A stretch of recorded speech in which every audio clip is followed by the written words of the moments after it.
Yeah, we're going to be talking about testing. So first of all, just to introduce myself, my name is Xavier Gouchet. I'm an Android engineer, lead Android engineer at Workwell. I've been working on Android since the Cupcake years. So if you're not sure when it is, so you should look it up. And you can find me online using the same handle, Gouchet, on LinkedIn, Twitter, whatever. Just for a bit of introduction, what Workwell does, it's a French startup based in Paris that tries to aggregate in the same application all the services that you can have around your company. So we're talking about the parking services, concierge, food delivery services, if you have fitness, nursery, anything that can be around your workplace. And also we have a social layer to make sure that you can connect with people that you have shared interests with.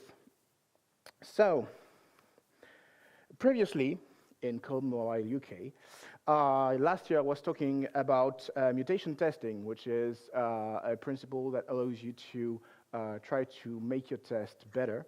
And the gist of it was that code has bugs and writing test is done in code. So inherently, tests can have bugs too. So the idea and the goal of this talk is to make sure that the tools we use enhance our tests and make sure that when we write tests, we're as confident in the test we code as we are in the code that we test. So put your hands up in the air if you're using unit tests here. Okay, that's good. So for the people who didn't raise their hand, you should really do unit tests. If you have a very legitimate reason for not doing unit tests, I would be very interested to talk about it later. Who is using mocks here? And I'm talking about mocks. People using the Mockito or Kotlin Mockito library? Yeah, EasyMock, JMockit. Good, and mock. Anyone using another framework? So yeah, when I did my talk, I was mostly focused on Android, but the concepts behind it are going to be still valid for iOS developers. So yeah, basically we use a lot of mocks, and just to make sure that we are talking about the same thing, I'm going to be doing a bit of definitions. So these are my own definitions, so we know what we are talking about. First of all, what we call fakes or dummies are usually, these fake data object, the data class or purges that don't have any behavior on themselves, but are used to transfer data between classes. Then we have the mocks or the stubs, are basically behavioral objects that you can script, or you can define what behavior they should have during the test. So I'm using the Mockito, the Kotlin Mockito syntax here, but it's basically the same idea with any framework you might use. So we have a mock provider, so that mocks a provider. And when we say whenever mock provider.getData do return null, it's basically say whenever something actually calls this method, I want you to return null, or I want you to return something else. So this is the use of mocks or stubs.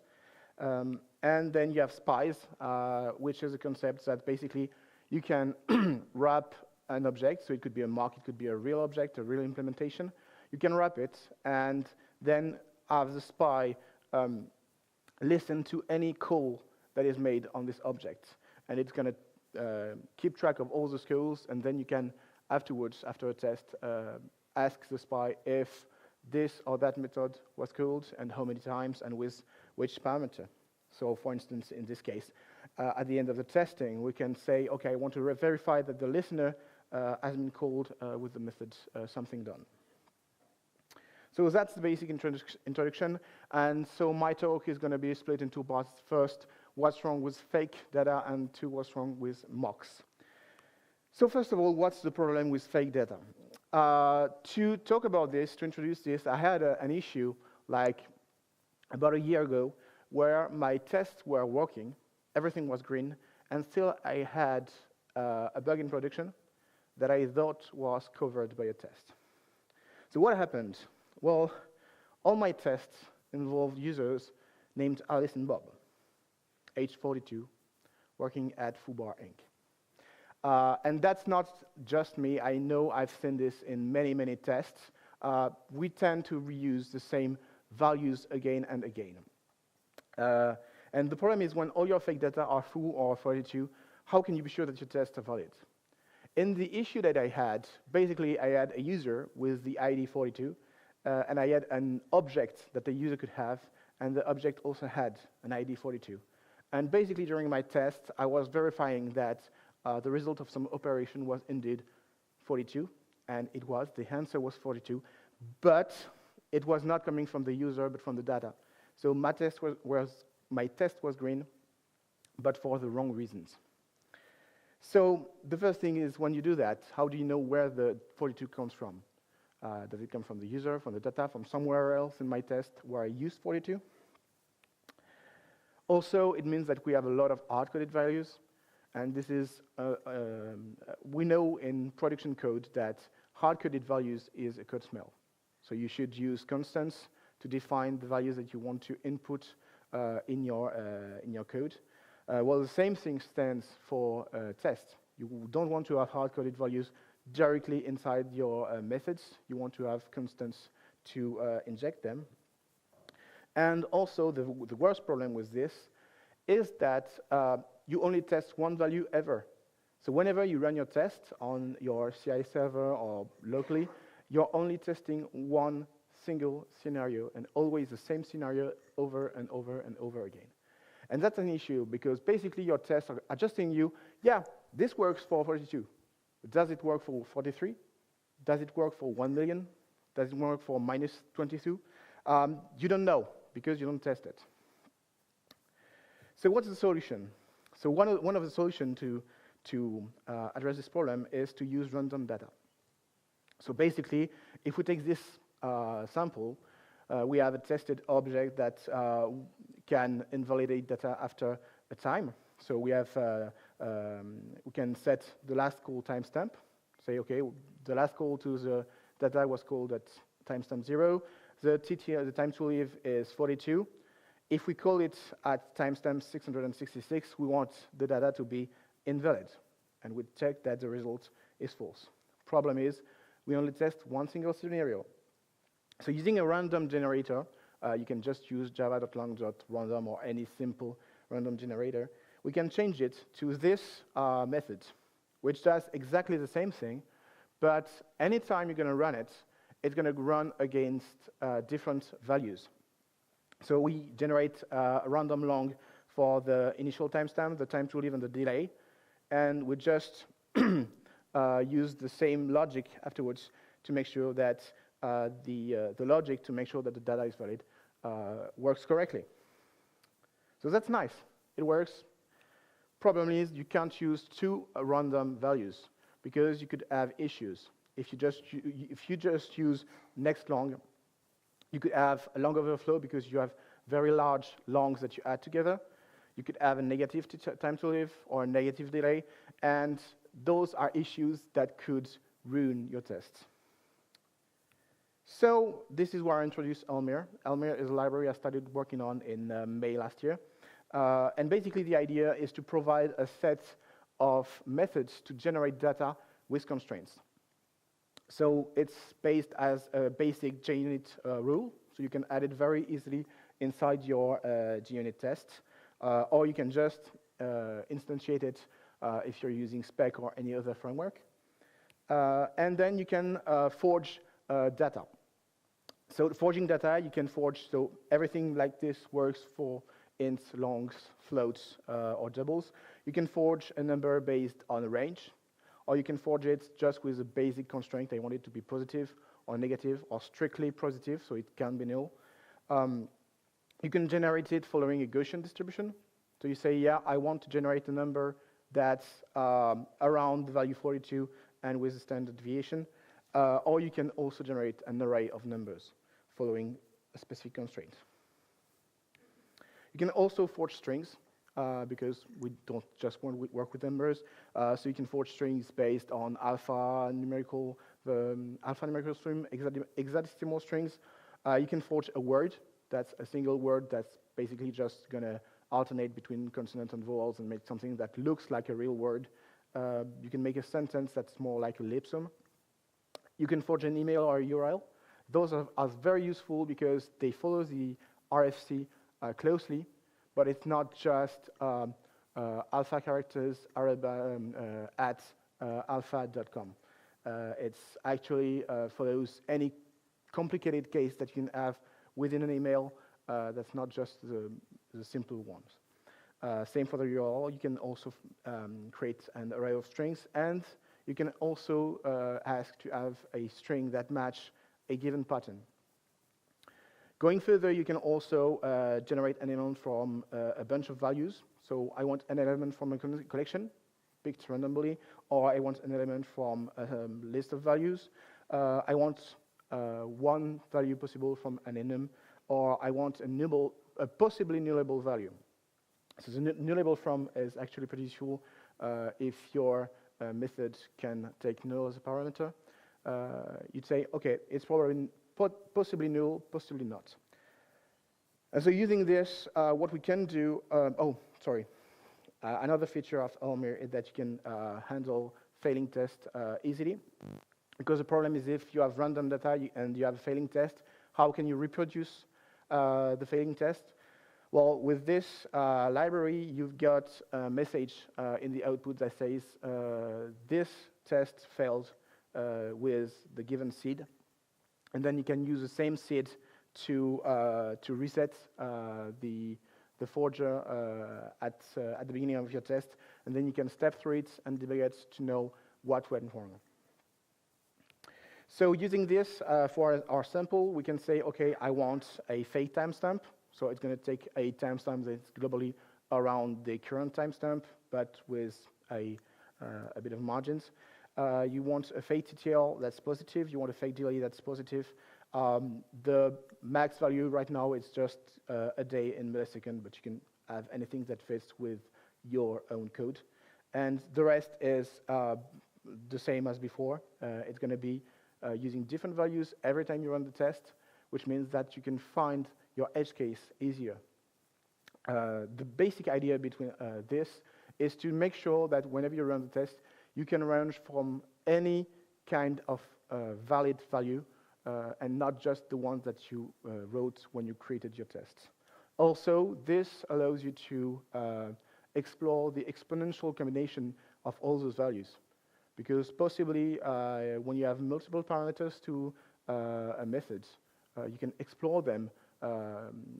If one value can have one variable can have 3 values, and another can have 3 values, and another can have 3 values, all the combination is exponential, and using this, you can explore a lot of them very, very fast. So that's for the fake values.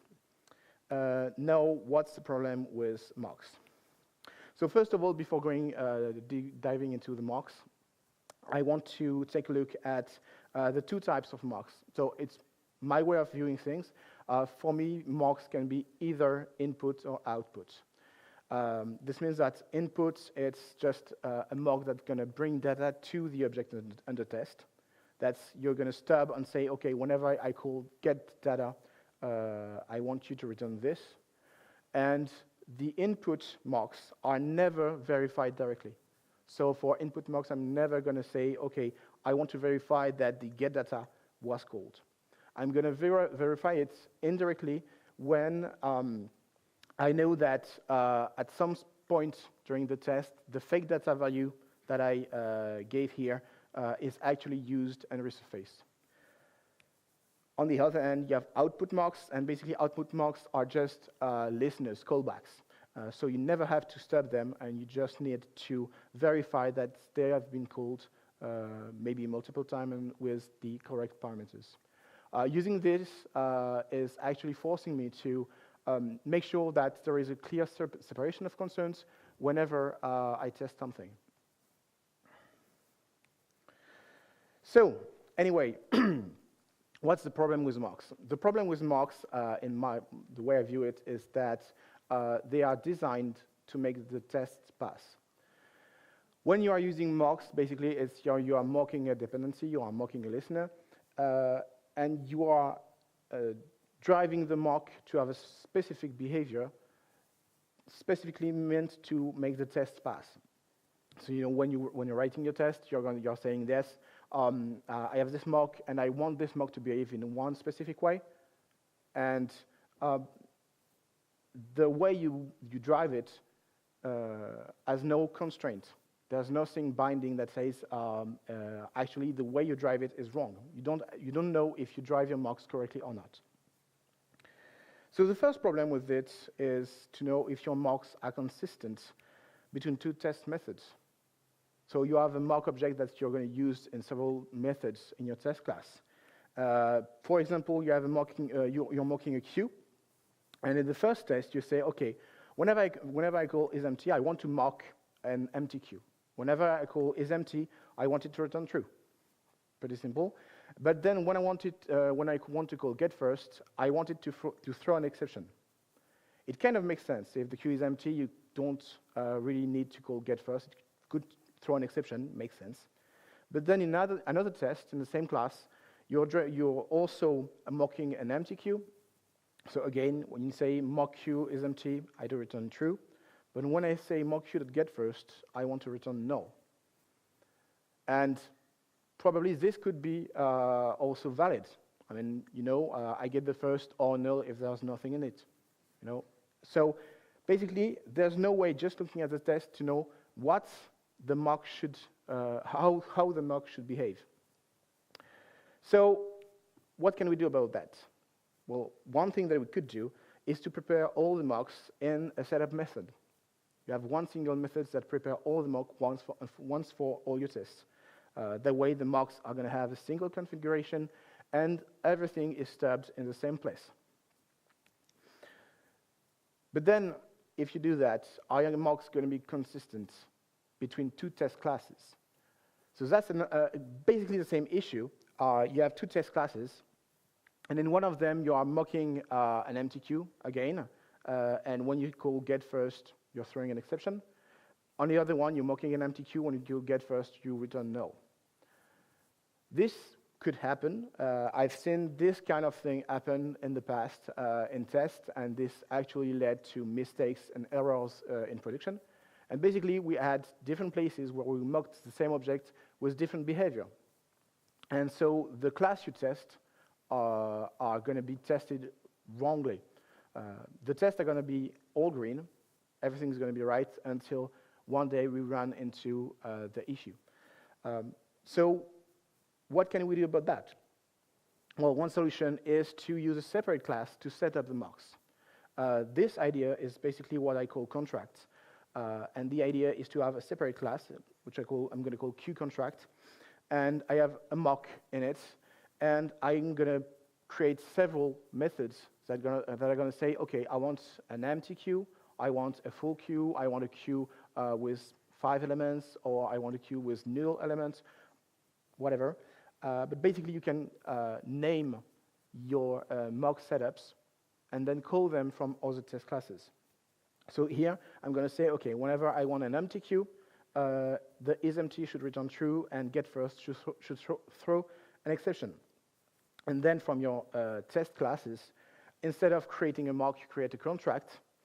And in your test method, you're going to say, OK, I want this contract to prepare an empty mock, and you get the mocked queue and use it in your test. That way, whenever someone needs to have an empty queue, you are sure and certain that it's going to be exactly the same behavior for the mock for everyone and for every test in your code base. But then, are the mocks consistent with the concrete implementation? So that's another level yet, because the problem is that your mocks are driven to behave one way. But how do you know that it's going to reflect exactly the behavior of the concrete instance that is going to be injected inside your class in the test? You could have fuzzy specs. Maybe you understood the specs, or you made assumption about the specs, and you don't know exactly how the concrete implementation is going to work. Maybe the concrete implementation is a third-party implementation, so you're not sure how it works. Or maybe it's an undocumented behavior. So basically, what can we do about that? Well, we are going to use the contract as test definition. So I started working on a library called Messmaker. It's still in alpha. I've just studied it a couple of months ago. And basically, the idea is to say, OK, when I'm writing my mocks, I'm going to use the way I describe my mocks as a way to test my concrete implementation. So the idea is not to test that the implementation is valid. It's to test that the mocks are consistent with the implementation. So how does it work? First of all, you're going to define the contract. So it's basically exactly the same principle as I did earlier, but with a specific parent class. And the logic and the syntax is pretty much the same as the one with Kotlin Mockito. So when I prepare an empty queue, I'm going to also say whenever is empty, I call is empty, it returns true. And when I call getFirst, it throws an exception. I also add a clause annotation on the method to say, OK, this is something that needs to be tested. Then when you use a contract, well, it's basically the same thing. I have a rule that automatically generates the contracts for you in your test methods. And likewise, like earlier, you can say, OK, I want to prepare an empty queue, and then I get the mock and use it in my test. OK? But then it's testing the contract. Testing the contract means that you're going to take a contract validator that's going to override a bunch of methods, basically just make you instantiate the contract and the queue. And it's going to use a parameterized test to check each clause one by one. So basically, to generate the parameters for parameterized test, there is a utility method that you can use, and it's going to generate them for you. And basically, whenever you write a clause, it's going to be used twice, once within your own tests, and it's then going to be used by the validator. And in it, you can also have a bunch of blocks. So the first one here is apply if implementation. That means that if I'm in the validator, I'm going to have a real instance of a queue in it. And so I'm going to run through this block that says, OK, I'm resizing my queue to the given size and the parameters. If you're using it inside your own tests, the apply if implementation block is not going to be run at all. Okay? And then for the three lines afterwards, it's if you're on a mock, if you're running against a mock, it's going to run exactly like a Mockito. Actually, it's going to delegate every call to Mockito, and it's going to say, OK, if I call size, I want you to return. If I call the size method, I want you to return size. If I call the get object at index -1, I want you to throw an index out of bound exceptions. And if I call the get at the size index, I want you to return an index out of bound exceptions. And if you're running it in the validator, it's going to run against the concrete implementation. And it doesn't even have to be your own implementation. If it's a third-party implementation, it can work too. It's going to call the size method, and it's going to check that the result is actually the size parameter. When it calls the get the object at -1 index, it's going to verify that the implementation actually throws an index out of bound exceptions. So you can also add some details. So if we get a look here, we know that we have a size parameter. So basically, whenever the validator is going to run against isClose, it's going to call this method, getCloseParameters, to know what it should use as parameters for this specific clause. And here you can, again use the forger to generate different values to inject inside the clause you want to test. So, in conclusion, you need to remember that tests can have bugs, and they can have code smells too. tests, in the beginning of my talk, I was saying that, yeah, tests are code too. We write it in code with different frameworks, different libraries. It's still code, and you need to treat it with as much care as you do for your production code.